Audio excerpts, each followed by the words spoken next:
everyone. Welcome back to another episode of Apologetically Me. I'm Maggie. I'm Wanda. And we're here with my turn. I mean, the life of Maggie, I guess, but it's my turn to shine. Finally, we don't have to listen to Wanda talk all the time. JK, JK. I love hearing you talk, Wanda. Feel attacked. I just shared something so deep and personal to So me. deep and And now, vulnerable. yeah, this is I'm why I don't show my true feelings to you. This is why we're not close. honestly, that's why I was saying, like, you could probably just tell my life story for me. Yeah, but like I don't know everything and I'm eager to learn more. Aw, cute. Yeah, that was funny because I think you were like, "Oh, Maggie, it's your turn," and I was like, "I have nothing to say," and you were like, "But what about this and this and this and this?" I was like, "Ah, you're right. I forgot about all that. I had blocked this out from my memory." Yeah. Tell me you had a bad childhood without telling me you had a bad childhood. I had an okay childhood, but like we'll get into that in a bit. So before we get started, Wanda, tell the people what you got going on. So we have been on a 1 week trend of me sharing my dreams. We're gonna make that a 2 week trend of me sharing my dreams now. So I've been really craving margaritas for the past week, and parts of me wonder, am I turning into an alcoholic?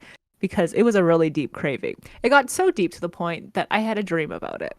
I was in this nice restaurant. Maggie was there, Jordan was there, Sally, Dan, Prabby, all were there. All my friends were there. And they had this interesting fondue thing with bread. And the waitress comes over and gives Maggie a basket of bread, which she decides just to take one single slice of bread from the basket. And the waitress was like, "Oh, wait. Oh, you're supposed to take the whole thing." And Maggie was like, "What do you mean?" And then she received the basket and she was very embarrassed for some reason. But then I tried to order a margarita and they're like, "Sorry, we only have like mezcal margaritas," which is not tequila based, or I don't think it is, but it's just like alcohol that's called like mezcal or something, and it's like a weird taste. Like it almost tastes like gasoline. Maggie got it once in a mojito. Oh It yeah, wasn't great. Yeah. I remember Or this. no, it wasn't a mojito. It was like a what's that thing? Like a the gingery drink with the copper Moscow container. Mule. Yeah, and a Moscow Mule. And I was so disappointed because in my dream I could not satisfy my desire for a margarita. But I did finally get one later that week, and it was amazing. It was all the things I've dreamt about, all the things I couldn't have in my life, and everything was right in the world again. Very strange dream. It's funny about the part that I was embarrassed with the bread. Like, oh my god, I ordered a whole bread basket for myself. I don't know why you thought you only took to think to take one piece of bread from this basket. Like it was like a communal basket of bread or something that the waitress was like bringing around to all the different tables. That honestly sounds like something that I would do anyways, so on brand. Yeah, I was gonna tell you, but then I was like, you know what? No, I want to save it for the podcast. Aw, So I had to cute. write it down. Remember last time I was like, I'm gonna text myself all the updates, and you were like, don't do that, I wanna hear it. Yeah. Well, it doesn't go both ways. Oh, okay. You never told me to Interesting. wait. You never it's okay. It's okay. It wasn't that interesting. It wasn't that funny. So Interesting. it was fine. It was fine to wait.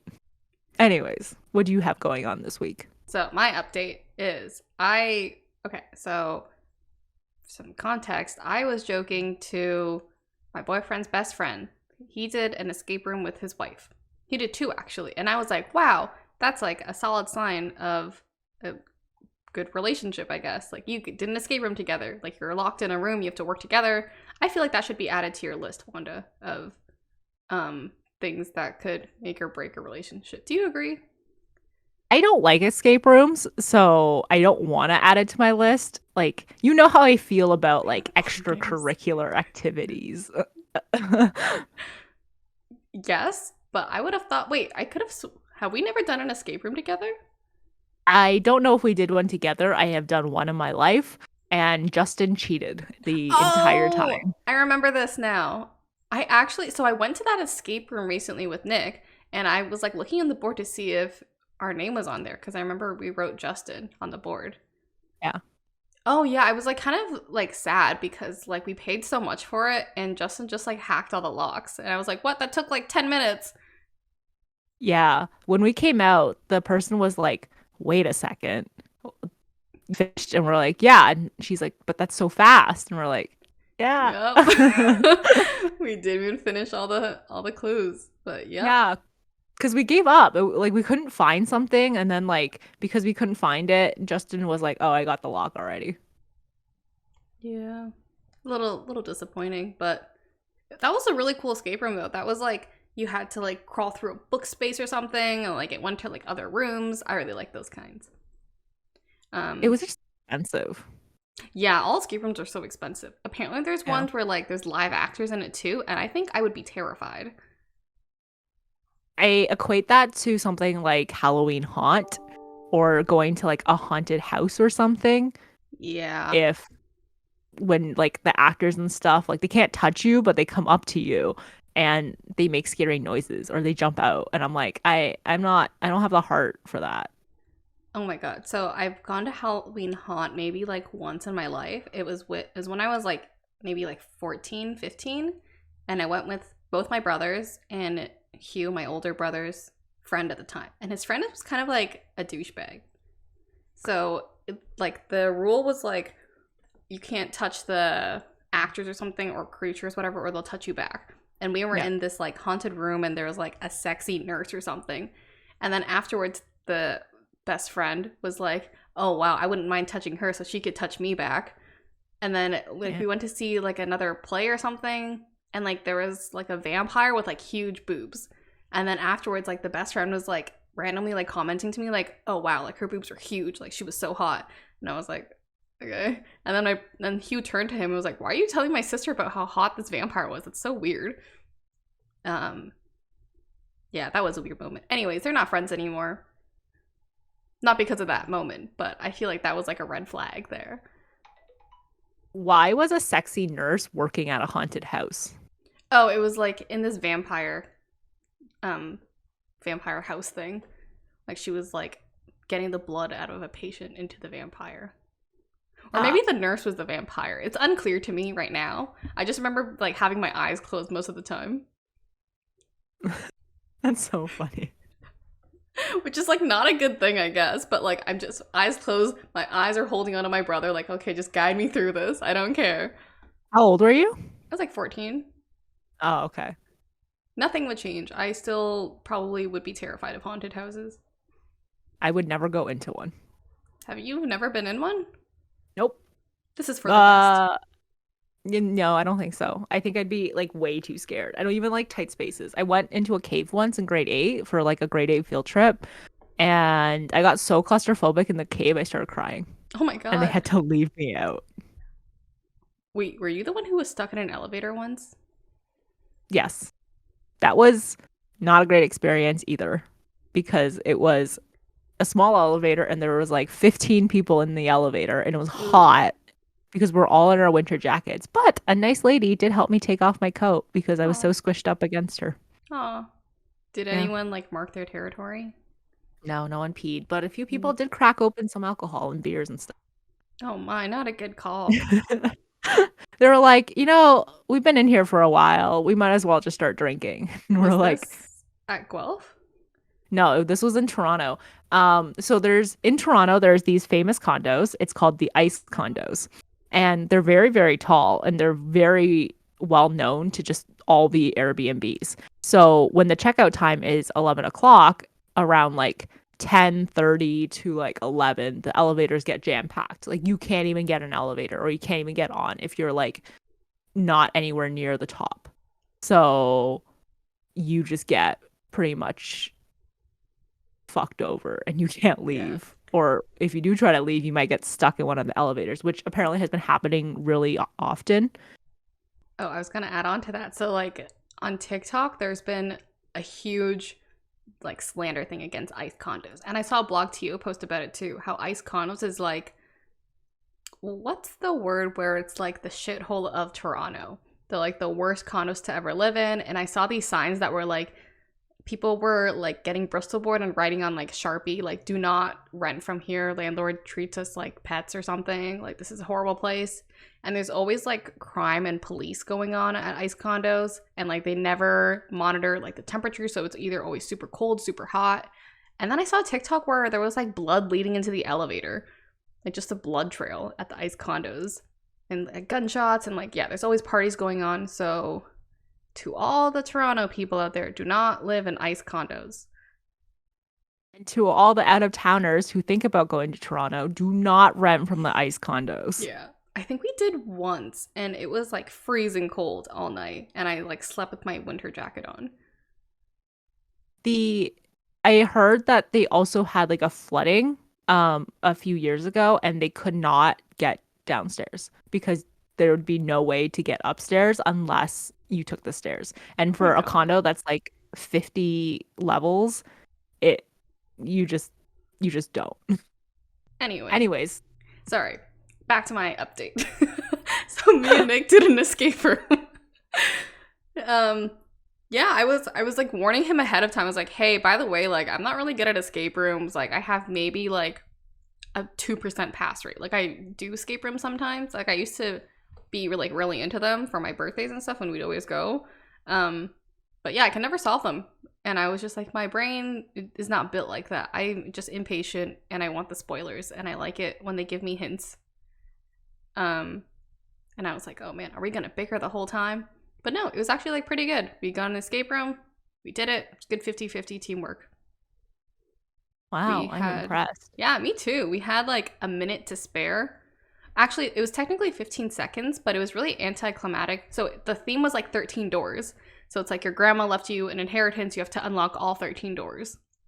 So we unlocked all of them, and there's like a massive like key at the end. We're like, where does this key go? But we already unlocked all the doors. Is there like a hidden door? And then we were just kind of holding it like, what do we do now? Is someone supposed to come in? I thought they were watching us on a camera. And then we had to ring the thing, and they were like, oh, you're done. So like, I guess we could have like finished earlier, but we thought we would get like some premium service where they would be watching us all the time. This is my 13th reason why. But yeah, no, it's pretty good. Next is Overcooked. Nick does have Overcooked on his thing. He just says like, give me like 24-hour heads up. I need to warm up my gaming system because it takes like a long time to start up, and then we can play. And I was like, okay, I don't know if I'm gonna be in the mood like 24 hours. Usually it'd be like an hour thing. Yeah, it's hard to like plan that because it's like, what if he turns it on? You're like, oh well, like I don't really feel like it anymore. Yeah. Also, I get bored of games like kind of quickly. So Yeah, I is it? still want to play. I love Overcooked, but Jordan finds it too stressful, Oh so no. he won't play with me. Should we play? We should play. Wow. Are you gonna lose it at me? No, I think I'm a very chill person when I play Overcooked. I don't think I get angry at games and stuff. Me neither. I didn't understand when people got angry with games. Yeah, I'm not that type of person. I get angry at other stuff. Wow, you're so chill and mellow, Wanda. You've calmed down so Thanks. much. I've been told. Okay, so who's your beef or crush of the week? So, I guess I have like so many. I have two crushes and a beef. Mm. So, positives first, I guess. Crush. I've been loving Veronica Mars. Apparently, there used to be like a cult following for Veronica Mars, and I totally see why because I'm almost through two seasons in like 3 days. It's so good. And it's so good. Like I don't know what it is. The characters are amazing. Kristen Bell is amazing.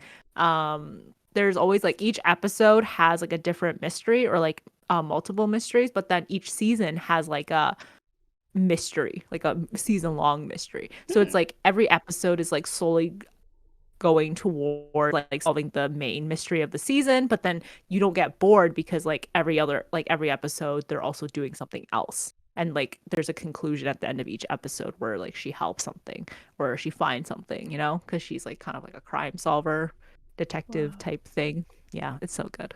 I hear good things about it. I just don't have Crave, and I wish I could find it somewhere easier instead of streaming it. Illegally. Well, you know what you have to do. I am not going to name my firstborn after you. It doesn't have to be after me.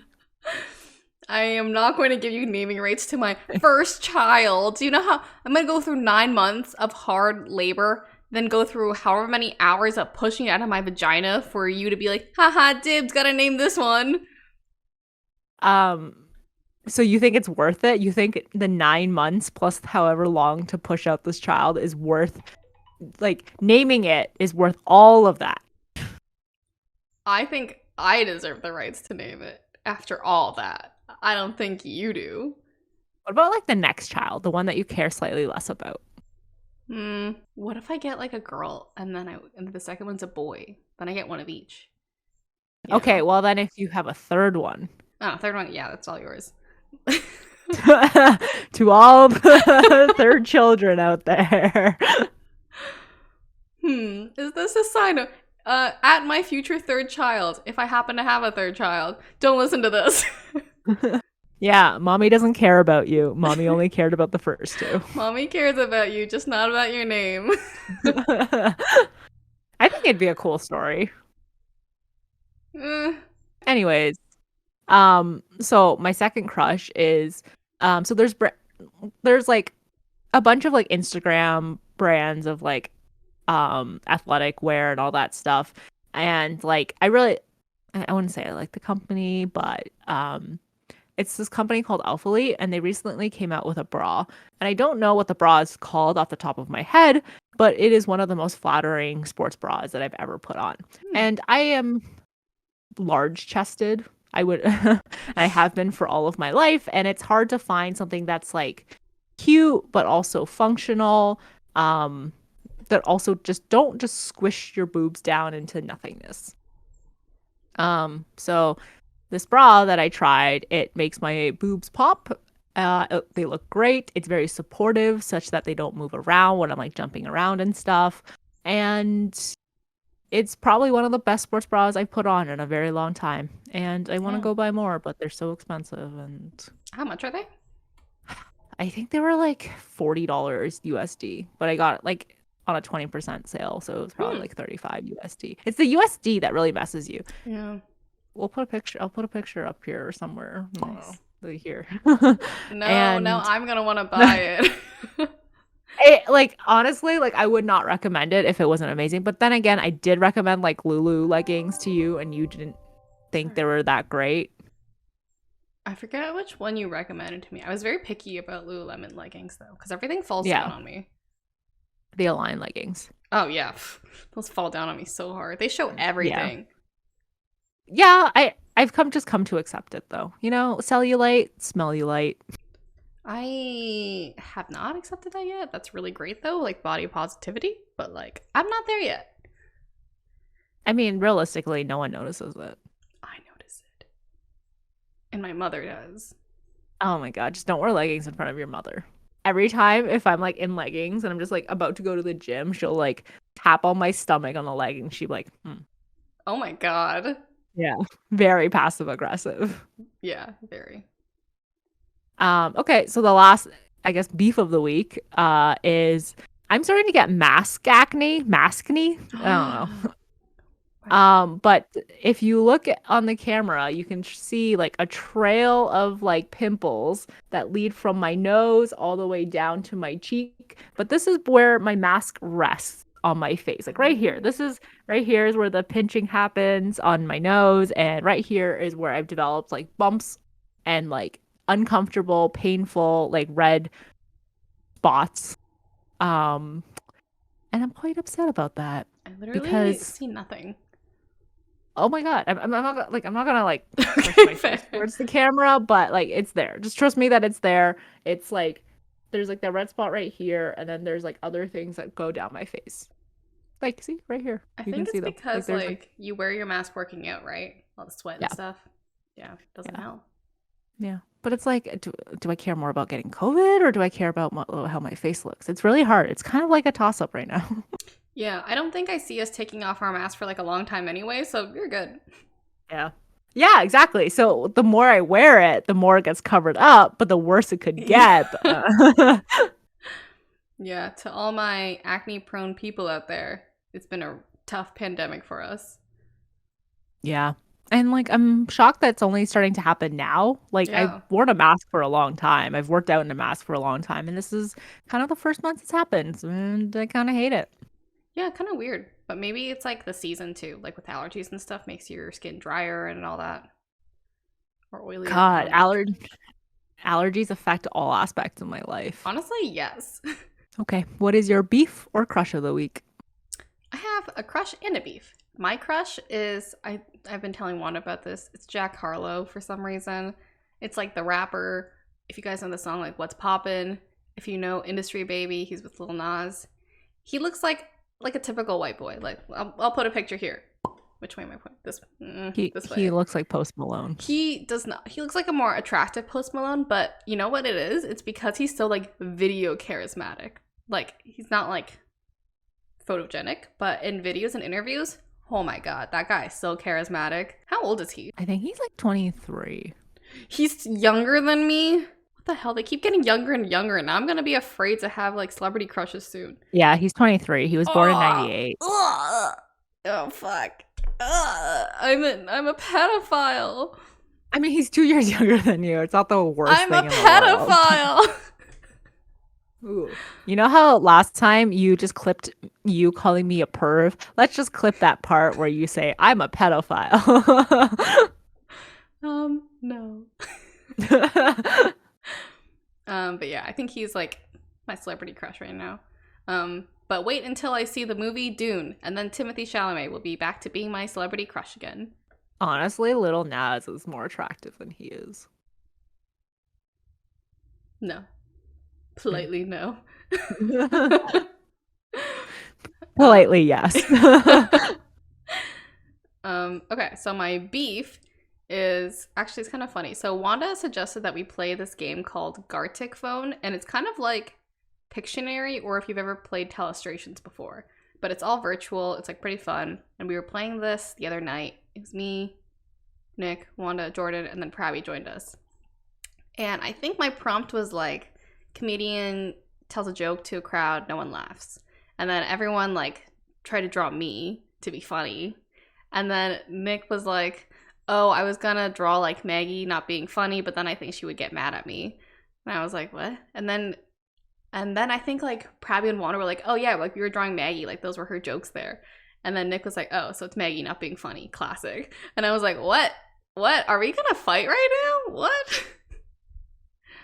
Um, I didn't specifically draw Maggie, but I did use a joke that Maggie uses very often.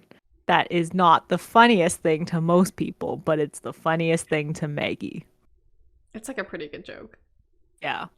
Because I wrote, so Maggie loves this joke of the show 16, like what happens when they turn 17. So I wrote kind of like 16, what about 17? And it was just like crickets in the audience. And then Prabby decided to draw something similar, except his was Jeffrey, I'm afraid, which if you know Maggie, you know that she's been saying this nonstop.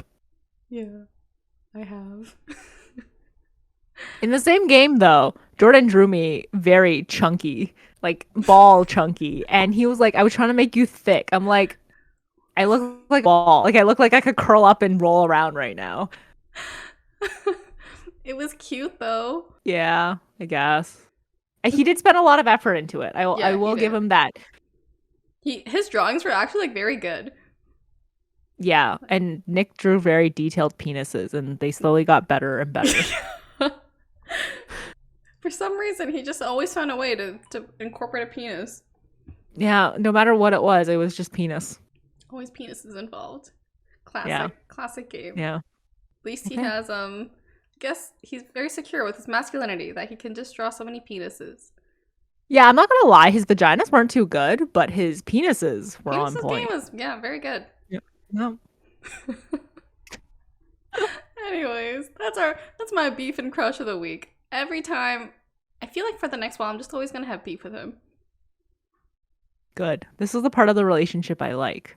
This, like, when you get to the point where you stop just being in that, like, lovey-dovey, super, like, oh, you're my everything, and you're so nice to each other, and you're like always complimenting each other, and you just start to get to fighting. Not like fighting, but like fighting. Yeah, like petty fights. Petty fights, yeah. Yeah, Like that's passive aggressive. Yeah, it's yeah, cute. yeah. I think it's funny. Um, I would still say we're still nice to each other. We're at Yeah. almost a 6 month mark. Not bad. Wow. Time Long time. flies. Yeah. Yeah, really does. Anyway, moving on. I guess it's the story of Maggie. I don't really know where to start. I guess I'll start from the very beginning. Not Wanda's uterus story. I thought you were gonna be like not in Wanda's uterus. I was not born in Wanda's uterus, contrary to popular belief. Yeah. Wanda is not my mother.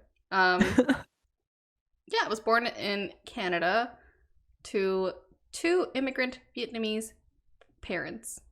I am the middle child. Nothing monumental happened. I think I was always like a fat baby. Like my mom would tell me like people always commented like how fat I was as a baby. And they're like, "Oh my god, she's so ugly." And my mom was like, "Holy shit, you were so big, like you ate so much food and everything, like nonstop eating." And I was like, "Okay, I was growing, I was a baby. What are you gonna do? Put me on a diet?" So I think like from the very beginning, my body was always commented on. And I think like in Asian culture, I think that's kind of like the consequence of being a girl, that your looks and your body are always going to be scrutinized. And I think that did not stop for a very long time because everyone in my life still thinks they can comment on my body. But anyways, going back to my childhood. I think it was like relatively okay. Okay, my parents objectively did not love each other. I think it was like those classic like Asian parent, Asian family kind of thing where they were just like they tolerated each other. I think it was like strange. I think being around like parents like that, I think that they're definitely very strict in my childhood. Like everything I did was watch, I think with a critical eye, like my food and stuff.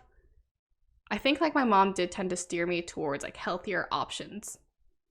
Like orange sherbet or something. Junior chickens, I would have to split that or something. I don't know, just like everything I did, like I think my body and food and everything I did was, yeah, washed a lot. And every time I went back to Vietnam, people would always comment on my body. And it kind of sucked. And I remember there were periods of times where I would just like cry. And this was like a very young age, like 6 or 7, where I was like, I just won't eat then. And then they're like, no, you have to eat. So I think that was like kind of stupid. Looking back, I was like, wow, I would never want to do that to my daughter. Or like son, or like anything. And I was talking about this with like my younger brother like a while ago, and he was like, yeah, I felt like my body was also like scrutinized. Like I was always like the fat one. And I was like, I was always the fat one. You can't claim that title. You're allowed both to have like We're both insecurities. allowed to be fat. Yeah, and also you're both allowed to be fat and you're both allowed to be criticized. I mean, like not allowed, but like it happened to both of you probably. Yeah, I think so. And I think like because we were so like scrutinized, I think like my parents tend to compare me to like other people too. So like, oh, that girl's like way prettier than you. That girl's way skinnier than you. Like that girl gets way better marks than you. Why can't you be like her? So I think like that kind of made me more competitive as a kid. And I think like because I was like most of the time like the only Asian person, I was like, haha, I'm better than everyone. So I think I was kind of an asshole as a kid, where I would like very openly be like, oh, you don't have this? Well, I have this. Because I was always like programmed to compare myself to other people, which is not a good thing. But I guess when you're a kid, you're kind of a sociopath and you do what your parents want to do. And I think too, like the friends I made as a kid were not great.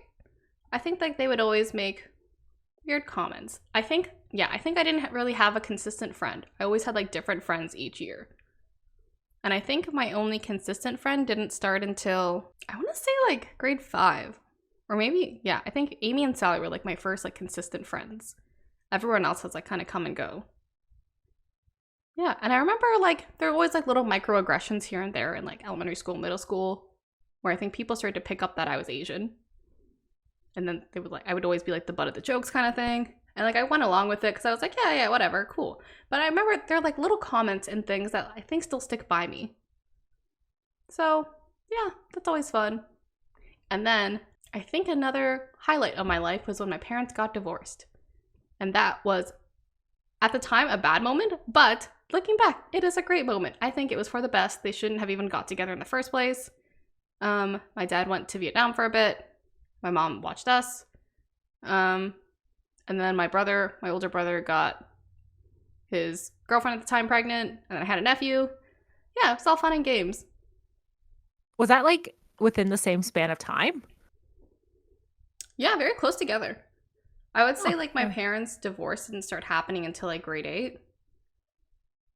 Grade 7 or Is 8. your is your first nephew like a grief nephew? Like because of your parents like divorce, your brother like decided to I didn't ended say up with a that. ended up with a kid or they something. they did happen in like a very short time span, I would say. Yeah. Interesting. Yeah, very, very strange. I don't know what else there's to say about my elementary and middle school days, except everything I've always said before. People were kind of mean. People sucked. My parents kind of sucked at the time. I think I sucked too. I sucked a lot. Very, very I think like it's low self-esteem and everything. I think it's funny that you were like, oh, they started to pick up on the fact that I was Asian. Like they didn't before, and then one day they woke up and they're like, wait a second, Maggie's a different race than I am. I think that's when kids start to pick up on Asian jokes, like from TV or like just from other Mhm. people. Yeah, because I don't think I got like it as bad as you did, but I think like people would still make the occasional like, "Oh, you eat dog" jokes, or "I'm gonna keep my dog away from you," like kind of Man, thing. fuck Family Guy. Yeah, honestly, I don't like that show. Yeah. Any show I think that has to use racism as like the butt of the jokes, probably not a good show. There's like other things to joke about. I guess high school was kind of a game changer. Like Wanda had mentioned, this is where like I made like a lot of really good friends. Yeah, I went for the IB program. And I think like a similar mindset. I was like, wow, I'm going to be the best and smartest one. People are going to know me for being like so smart because I was so smart in my other schools and I was so better than everyone else. But like quickly I was humbled because everyone is Asian and everyone is so smart. And everyone also comes from like immigrant families who like have high expectations of them. And I think that's when I was like, whoa, I'm not like that unique. I'm just like every other basic bitch up in here. Not like that way, but it's like, yeah, it was like a weird realization. And I think like everyone kind of has like that thing where yeah, they want to be like the best kind of thing and like they want to fit in. And I think I made some like also weird friends because I was so desperate for friendship. And at that point I was always like, yeah, I'm so outgoing, like I can make friends with anyone. And I wasn't always with like Sally and Gabby, who are like my best friends now. So I was like forced to make my own friends. But I think through that I made some weird friend decisions. At the time, I think I was just like willing to talk to anyone. And then I think like yeah, I think I like ended up like dating a guy like I didn't really like that much, and he was also like a really good friend. And like there were many red flags there that like you should not date this guy. I didn't even like talking to him that much. I think we were more of like online friends kind of thing. You know, like where you talk to like MSN on Skype kind of thing. We never really talked in person. But yeah, so like that was kind of like a weird decision. And then I feel like that was like the moment where I was like, whoa, I am not meant for relationships. I think I just like don't like being around this person. This person is not like that true. He's not ugly, but I think to me like he was not attractive to me. And like I don't see a lot of like great traits in this person. And I just like quickly like made up excuses to like avoid them and not be around them. And then like after that whole thing ended, I was like, wow, I am not meant for relationships. Like this is not like my kind of thing. I hate it. Not like I hate it, but I'm like, I'm gonna wait until I'm like with someone who's like very comfortable to me. Like I don't want to get in the same thing that like my parents did. But like you just like don't like the other person. You're just tolerating them. So I'm like, you know what? I'm in no rush right now. I'm cool. I'll just stay single. Did your mom let you date in high school, or was she like no dating till? We didn't really have that conversation. We're not like a super touchy feely family, so I just always assumed that I wasn't supposed to date in high school. Mm. But it's weird because my older brother did. And your younger brother did too. My younger brother did as well. Mm. But I was always, I think because I saw myself more as like the rock and like the stable one in the family. So I'm like, you know what? My stuff doesn't matter. Like I need to be like the strong one in the family kind of thing and not show emotion. like dating and stuff like that. And Hugh has commented that I'm like a robot and that I show no emotion. But I feel like I'm quite an emotional person. I just like don't like to show it to my family. I like that you're nodding like you're so emotional, Meg. You don't even know. You cried at a TikTok the other day. You literally told me that you've been on and off crying for like the last couple of weeks to Nick, and you're like, yeah, Nick's handling it pretty well. So I'm like, if that's my basis of like how emotional you are, like I would say you're like pretty emotional. Like not in the sense of like it's bad. I'm just saying like you show like you have a whole spectrum of emotion and you tend to show it a lot. Yeah, I think I do too, but I think just not to my family. Yeah. I think because like my younger brother cried a lot growing up and we used to make fun of him, and so I think like it was taboo to cry in the family. Like if you cry, you're weak. If you show emotion, you're weak. If you get bad grades, even weaker. Are you going to expose what this guy did to you like after you broke up? Oh yeah, he was like kind of shitty. I guess like we had a mutual breakup, I guess, but then I think like he thought we would get back together or something after like we had a discussion online. And then I was talking to him about my iPod at the time. And I was like, "Oh, I want to play games with it. I can't figure out how to jailbreak it though." And then he was like, "Oh, let me do it." So he did it for me, and then he went to so my family owns like a store, and I usually work at the store, like I still do today. Yeah, so he came by to the store to drop things off, but we were really busy at the store, so like I didn't really like talk to him immediately when I didn't see him until like I guess a while, and he was supposed to go to a party that day. And I didn't make him go to the store to drop something off for me. I said like whenever, I'm in no rush. And then I guess he waited and he got like really upset. He was like, "I could have gone to a party, like you made me wait for so long and like we're not even getting back together." And then that's when the bullying started. And then he would send me like horrible messages. So like at the time, like people would post pictures on Facebook. And like I guess I wore like an outfit that wasn't super flattering that day because it made me look like really big. I guess bigger than I actually was. And he would like take pictures of it and then send it to my friends and then say like, "Oh, Maggie looks like really fat here. Like she gained so much weight." And then those people would tell me, and then they'd be like, "Oh my God, like why is he saying all this stuff to me? Like what's going on between you two?" And I was like, "I don't know either." And then he would take like his friend's phone and then text me like stuff like how I'm a bitch, how I'm like gross, ugly, I'm so fat, I'm like the worst person, I'm gonna be forever alone, that kind of thing. Yeah, that was kind of a weird moment. And that went on for like a really long time where I just kind of like tried to ignore it because I was like, I don't know what's going on right now. I am very confused. I didn't think I did anything. I thought it was like an amicable breakup. But I think at the time too, I guess I was like kind of into someone, and I think he heard of that and got kind of jealous and I guess just took it out. And then I think we messaged. Oh, I was like going back to our Facebook messages and I was showing Wanda. And I think I only told you recently about this, but the messages were like, I told him like, "Hey, can you like leave me alone? Like all I hear is like you talking about me, like get your own life, like stay out of mine, like get over yourself," kind of thing. And then he told me like how like horrible I was, that kind of thing. And then I ended up apologizing, which made no sense. And I'm very mad at like 15-year-old Maggie for doing that.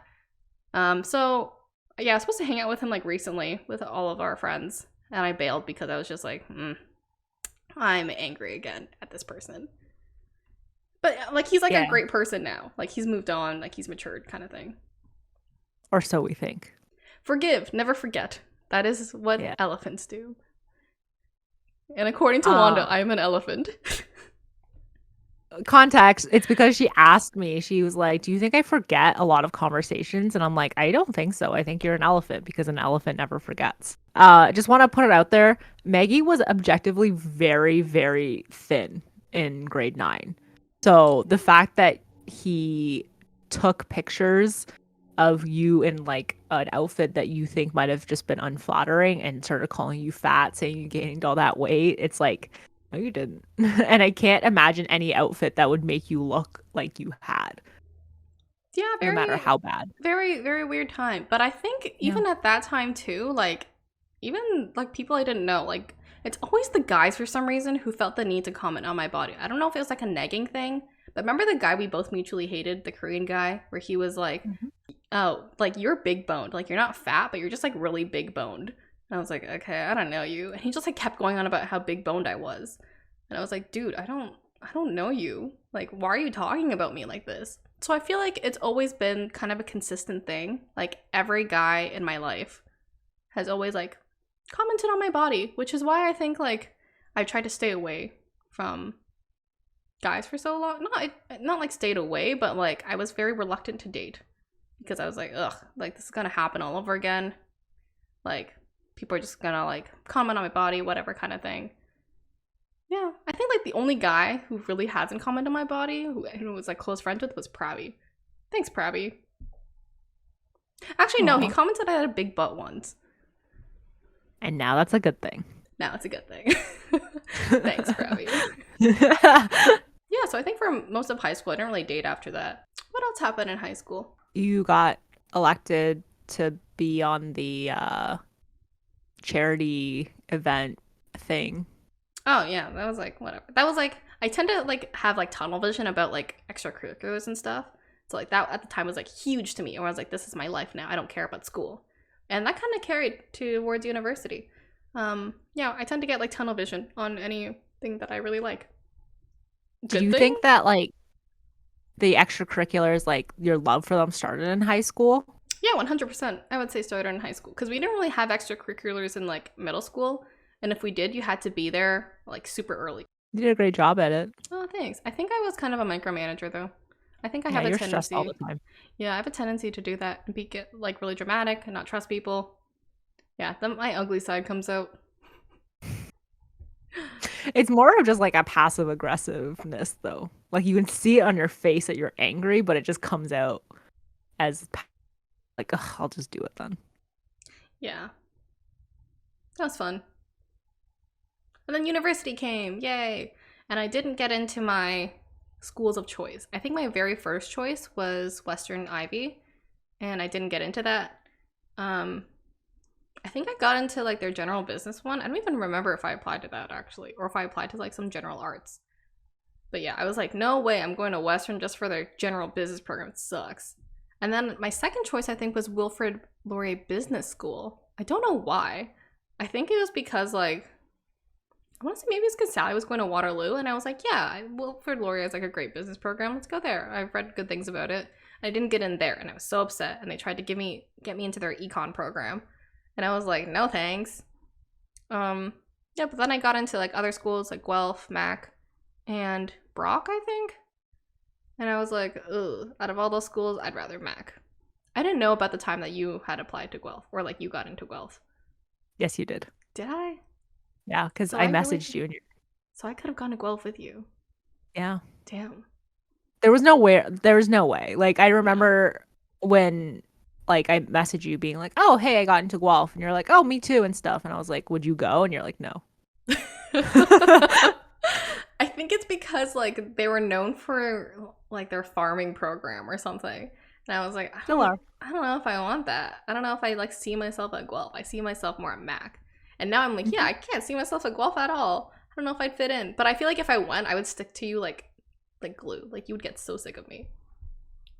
I mean, on the bright side, we could have roomed together, and Aw.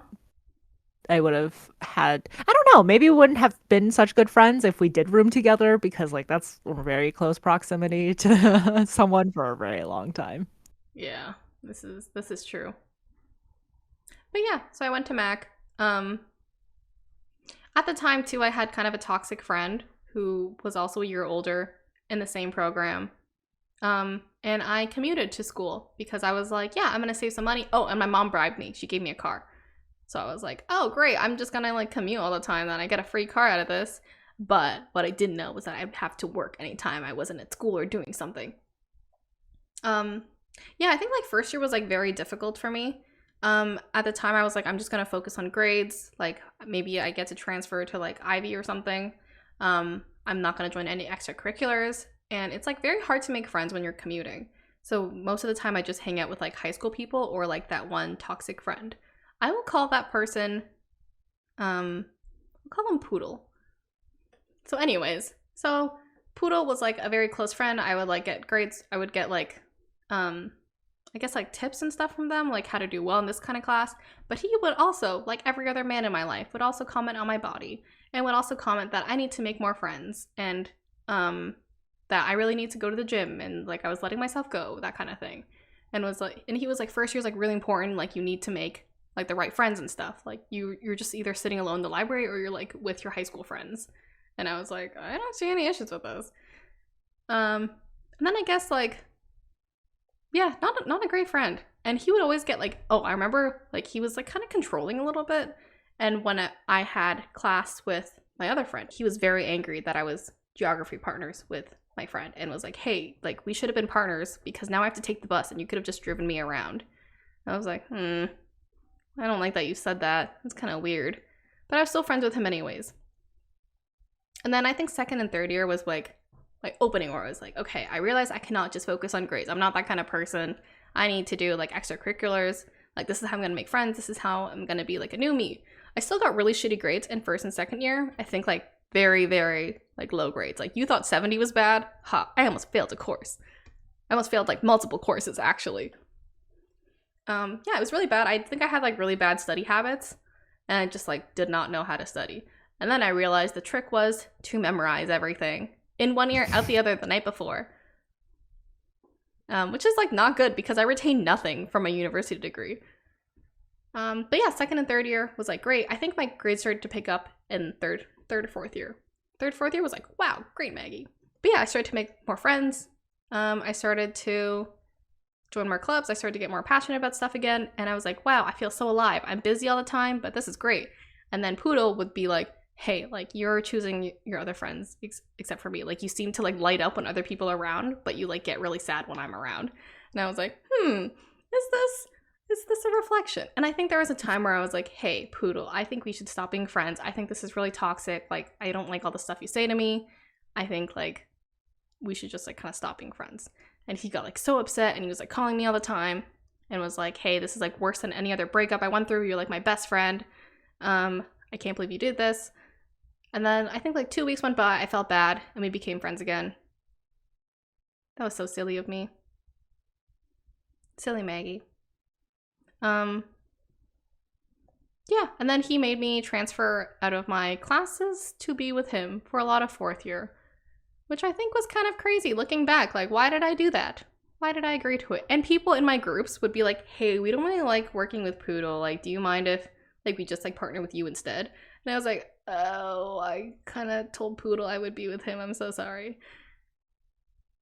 Yeah, that was a weird time.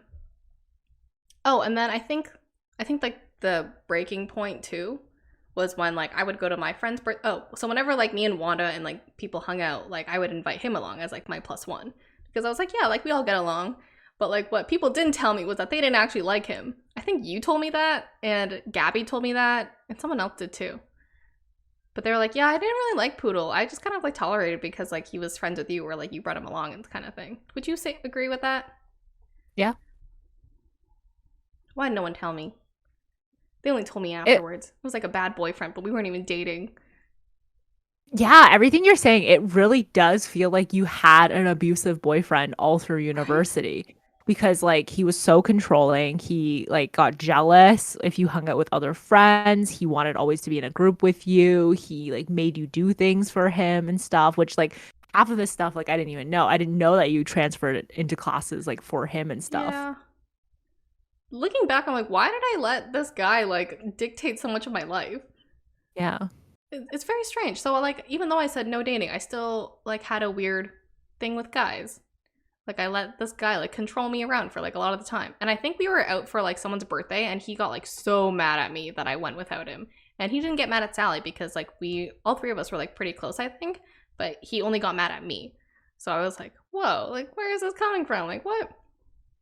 Um and I think like I helped him get a job after university at the place that I got a job at. So I think I was like pretty cool. I got a job like very early on in fourth year because I was very like tunnel vision again. After my club was finished, I was like tunnel vision on getting a job. Um, and I think I got a job like very early into second semester for fourth year. So I was like, peace, I'm done with schoolwork.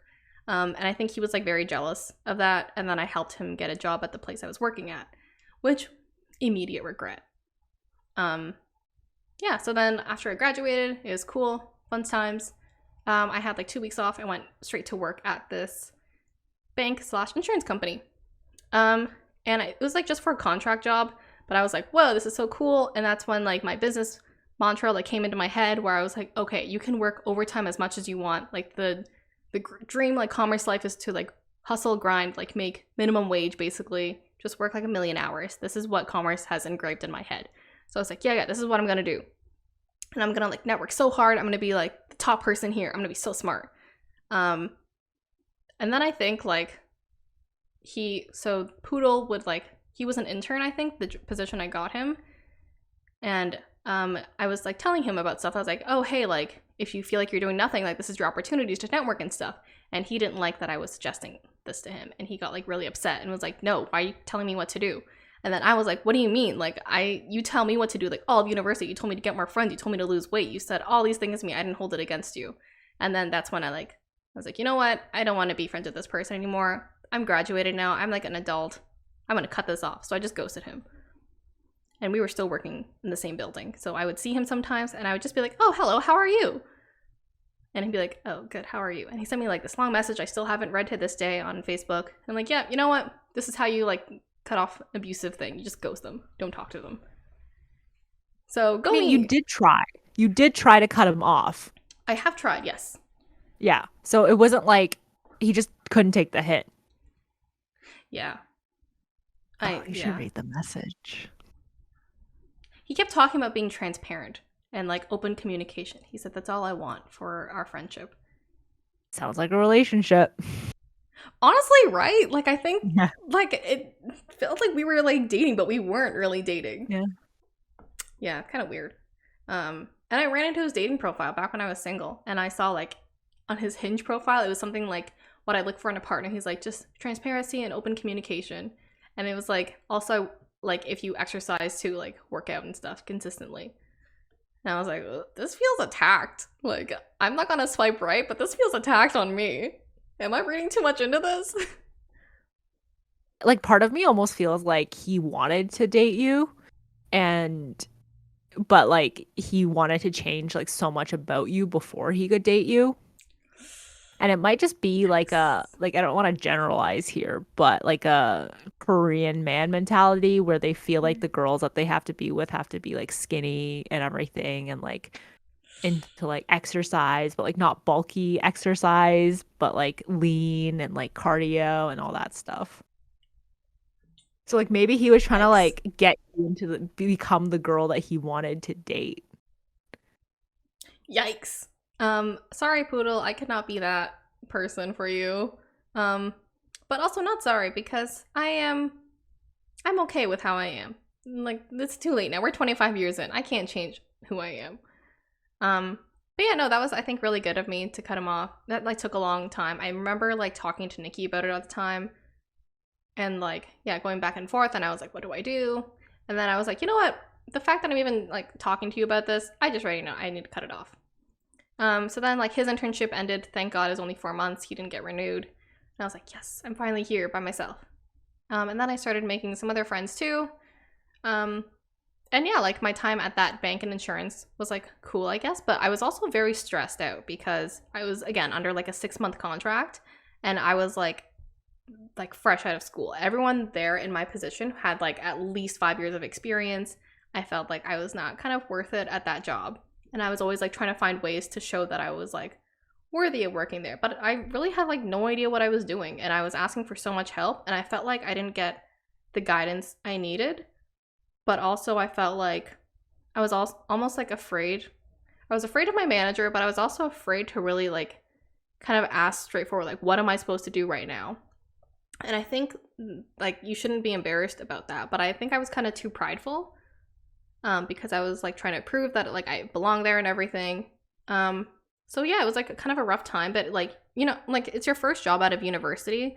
I feel like they sometimes forgot about that, and I forgot about that too, where I was like overcompensating. And like I really struggled with like work-life balance kind of thing. I remember eating like shit for so long, and I just looked like ugh. I just like did not work out. Yeah, it was like bad. I was eating takeout so much. I was commuting. I was like ugh, bad time. Barely saw my friends kind of thing. But yeah, so I was renewed for I think like another year. I was covering a maternity leave. And then kind of same thing, I got like a better manager kind of thing. Like I talked to her more. I think I started to kind of get into the groove of things. But then like cutbacks came and they started laying off, I think about like 40% of my department. And obviously like contracts are the first one to go too. So that was like one of the worst moments I think in my life, where I had cried at work when that happened to me. And I was like, oh my God, I'm like so incompetent. I can't even like keep a job down. I thought I would like stay on, because I was like an elitist. I was like, wow, I work for this company. Like this company is amazing. This company is great. They're my dream company for so long. I have a lot of dream places I want to work at. This was one of them. And yeah, I think like that was like very shocking to me. I didn't tell anyone for like a long time that I was laid off. Because also I was like, wow, laid off like is a failure. I'm so young and I got laid off. That means I like wasn't good enough for my job or something like that. Like my worst nightmare was confirmed. And to all the people out there, laid off is not a bad thing. It just means it was like pay cuts kind of thing. It's not your own fault. Your own fault is when you are fired. Do you get that mixed up too, Wanda? No, I never say you're fired. I said Nice. you're laid off. Nice, thanks. Yeah, so then I was like, I think so they give you like a transitional period. They give you about like 2 months or something to like look for another job within the company, and they try to help you. But like realistically, it's like they're still very difficult, I think. And like there weren't a lot of jobs at the time. So yeah, I was laid off. I was still like very embarrassed to tell people. I think that's like one of my biggest regrets, was like I kept telling people like different things. If I wasn't close to them and like they're one of the people, like, you know, in like business school, like you want to flex on other people that you're doing so well. And I think like in the business school community, I was like super cool because I like got a job so early and I had like a really cool sounding position and a really cool company too. So I was like so embarrassed to tell people that I was laid off, and I would be like, oh yeah, like I was up for another job, but like I didn't get it, that kind of thing. Yeah, I keep forgetting what I told people, but like I told people different things. Only like my close circle knew that I was laid off. And then I think like 4 months. Yeah, I was unemployed for 4 months. It was like objectively like a very tough 4 months. I was like applying to places. My sleep schedule was messed up. I was very sad all the time. I felt like I deserved nothing. I was gaining a lot of weight, but I was also going to the gym a lot, so I was very bulky. Very weird time in my life, I think. Yeah. What was I like during that time? Do you remember? I don't. Well, like I know when you first got laid off, you told me not to tell anyone. Hmm. And I mean this in the best way possible. But the fact that they brought in like a grief counselor and like asked if you were okay during the meeting, like when they told you, I thought like now looking back to it, it's kind of funny. It is kind of funny, yeah. It was like the company's called LifeWorks. Yeah, they hire like, yeah, a grief person to be there. They're like, do you want to talk about it? Do you want to call anyone? Do you need they offered like to get a taxi for me. And I was like, wow, cool. No, I will drive through my tears. Thank you. Yeah, maybe that's what they didn't want for you. Yeah, I think when I was let go, like people heard about it too, because they announced it like later that like they announced like who on our immediate team was being let go. And people, like, out of solidarity, they're like, ugh, this place is turning into, like, a hellhole. Like, I don't even want to stay here for that long. I want to leave, too. Like, I'm going to leave so soon. And I was like, thank you, but I know you're lying to me because you've been at this company for 20 years. Thank you so much, though. But it was, like, a nice comment. Like, I don't think there's, like, a lot you can really say there. Yeah, that was a fun time. I think it was a very, like, it was a time where I was like, okay, companies don't really care about you that much. They'll quick to replace you, because then so I had 4 months. I was interviewing like crazy, trying to work on myself, did a bunch of courses and stuff. Then I got I think I got like a new job around like end of January, February-ish, around my birthday, when I turned 24. Great year. And then like 2 companies reached out to me. So my old company reached out to me and they're like, hey, like we're actually hiring for your position again. Like now we got more money. If you're interested, like please come back. Like not please come back, but like we want you to like talk to the hiring manager. Like you know them really well. Like I'm sure they'll be more than open to like you coming back. And I was like, thanks, but like no thanks. I'm like very happy where I am. And then the second place, which is my current job, finally reached out to me and they're like, hey, like we really liked you. I know it's been a while, but like come back. and like come work for us. And I was like, okay, cool. By the way, can I get a extra like week off? Can I delay my start time? I want to go to Italy with my friend. And they're like, LOL, no. And thank God that they said no, because Italy was hit so hard with COVID. So many people were dying. This is around Was that this time. our Like Oh, COVID, yeah. wow. That Thank God for them, I Thank guess. God. Yeah, so I had to like quit my job at the time. I only worked there for like a week. And I cried very hard when I was quitting. I am very emotional as I went through. Yeah, and I was like, what the heck? I've only known these people for a week. Why am I crying? I think I was just like so scared of quitting. I was afraid of what their reaction would be. But realistically, they can't be like, no, you have to stay.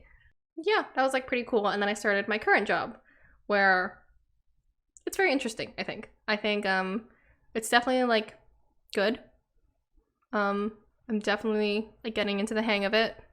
But yeah, you know, I'm always looking for opportunities to grow in my career, and I think I'm still young and I have a hopeful and bountiful future. What else? Oh, and then I started dating. I think no, I've always been dating since like university. Like I always go on like casual first dates with people, but like I never like I always see like red flags in people because I'm like I don't want to make mistakes and stuff. I don't like messing up. Even though I was with Poodle for like a very long time, it was a very controlling friendship.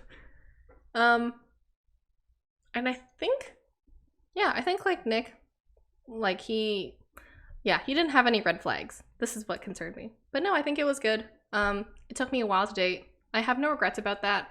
I think, yeah, 25 was when I first started dating. I have my official relationship.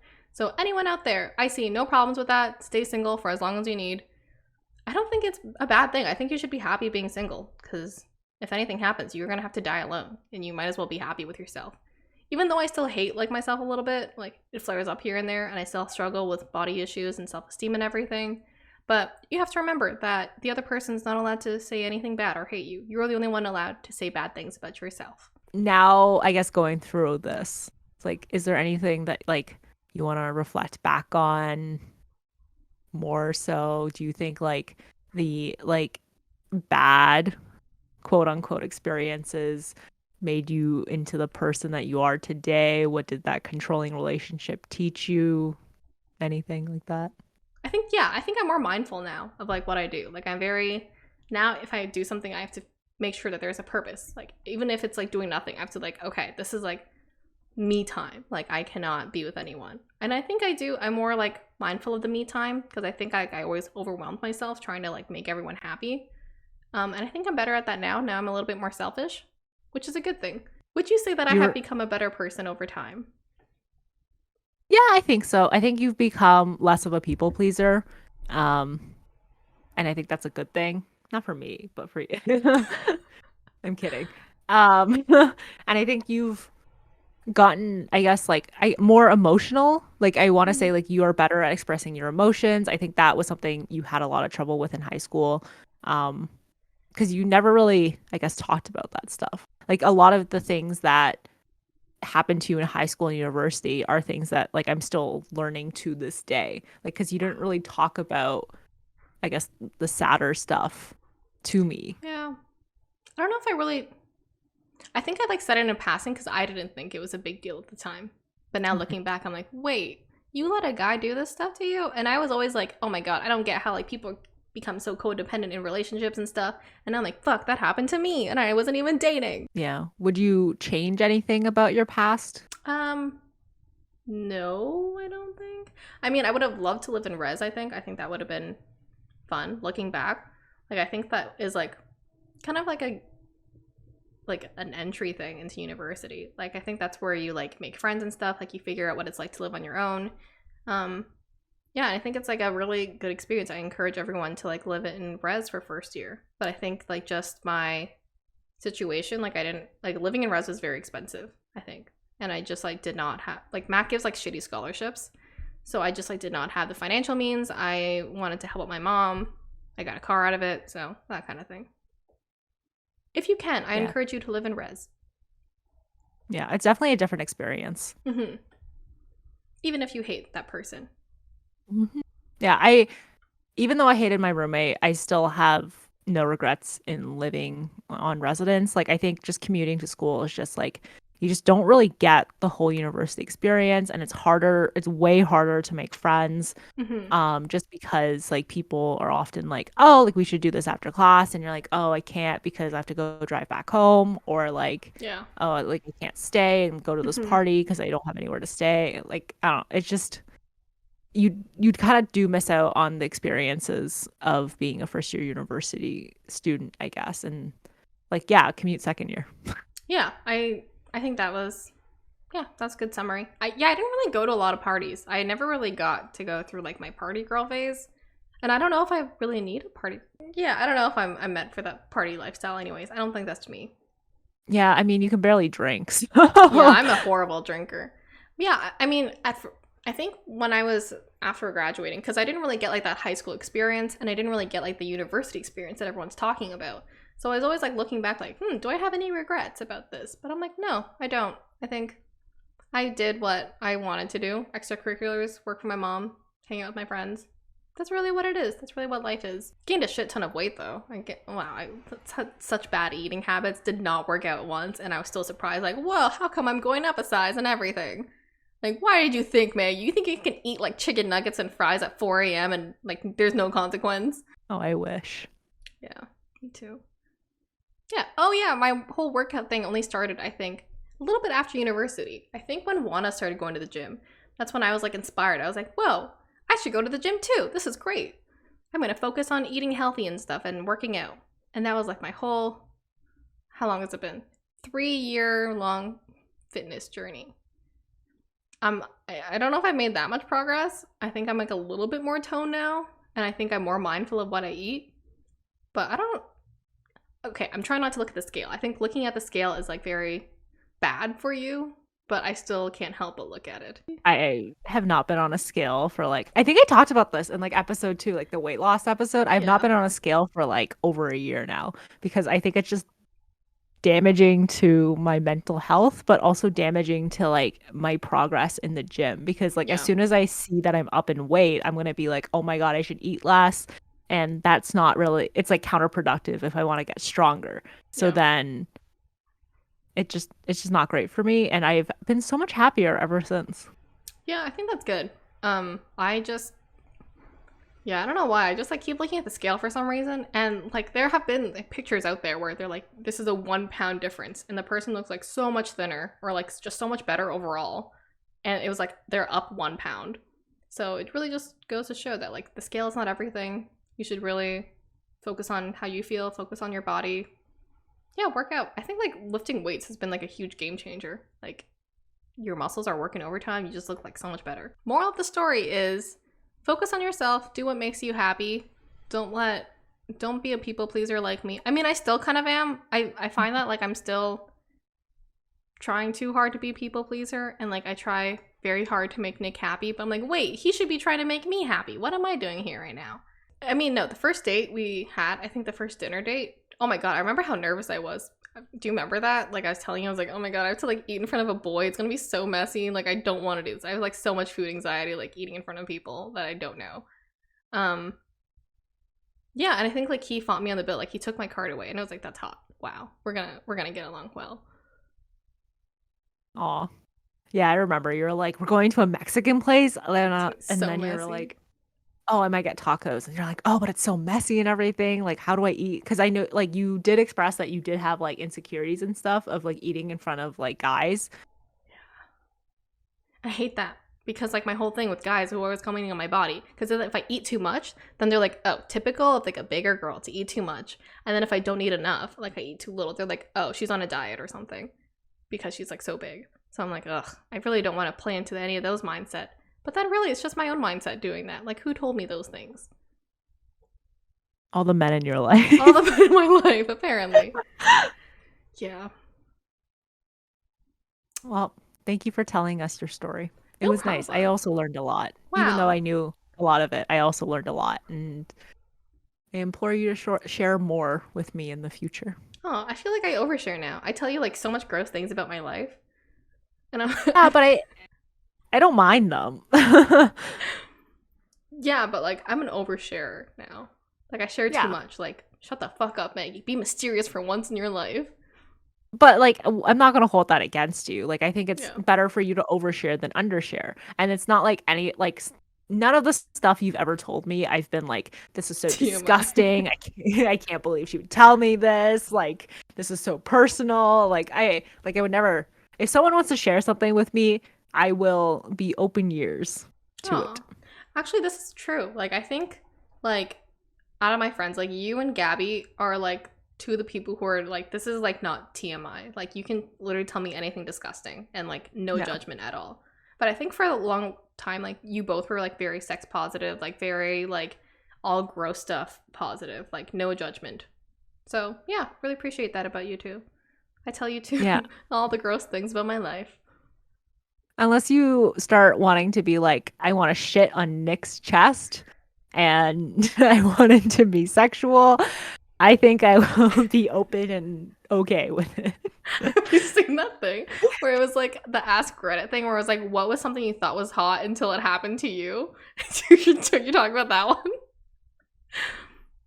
Um, is it the one where he hired like a well-known scat, I guess like escort or something, and he was like Yes. super into or like he loved watching people shit in Yeah. like other people's mouths, I guess. And then like as soon as she did it, he was like, "Oh my God, I've made a grave mistake." And he was like, "I didn't want to say anything though, so I just let her keep going." But then I immediately like washed out my mouth and never looked back onto those videos again. I don't know how we got here. And I think we need to end it off before we go any further down this hole. Okay, overall, summary, life is good. I'm happy with where I am. I'm happy with my friends, my boyfriend, my family. Well, thanks again. And thanks for watching another, or I guess listening to another episode of Apologetically Me. Catch us wherever you get your podcasts and on YouTube. Oh, so you're doing the peace sign thing again. Follow us on TikTok, Instagram, and Twitter. And come back next Thursday for another episode of Apologetically Me. Bye. Bye.